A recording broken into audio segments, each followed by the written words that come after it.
Today, in our Ask a Scientist segment, we'll be hearing from Dr. Christopher Tessum, answering questions about his research on air pollution in minority neighborhoods. I'm Christopher Tessum. I'm an assistant professor at the University of Illinois in Urbana-Champaign in environmental engineering. Hey Dr. Tessum, my name is Ansh Sowen and I live in Edison, New Jersey. I have a couple of questions for you. To resolve issues of air pollution inequality in communities of color, what are some actions industries and businesses can make? Hi, Anshbir.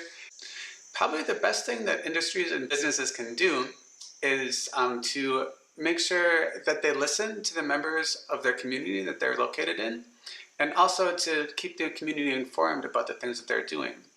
In addition to that, they can reduce pollution by making sure that they follow all the local regulations, and also just in general trying to reduce the amount of pollution that they emit and the amount of pollution that's emitted in their supply chain through the goods and services that they use. Did the effects of COVID-19 make the air quality and health outcomes worse in communities of color? I think the study that I've seen showed that pollution decreased during the pandemic lockdown somewhat, but it didn't decrease as much for people of color. And then obviously after the lockdown ended, the pollution came back up again. Another thing that's been happening is that over time, people have been buying more things online instead of in person. And this got accelerated during the pandemic. One thing that happens when we buy more and more things online is we get more and more of these e-commerce warehouses being built. And these warehouses have been tending to be built in communities of color. And then you have pollution from the trucks going in and out of the warehouses and through the neighborhoods. So that's kind of an emerging area of concern in environmental justice.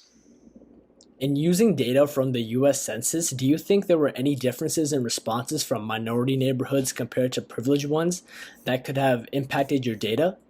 As you mentioned, there is a documented issue of the census undercounting populations in minority areas.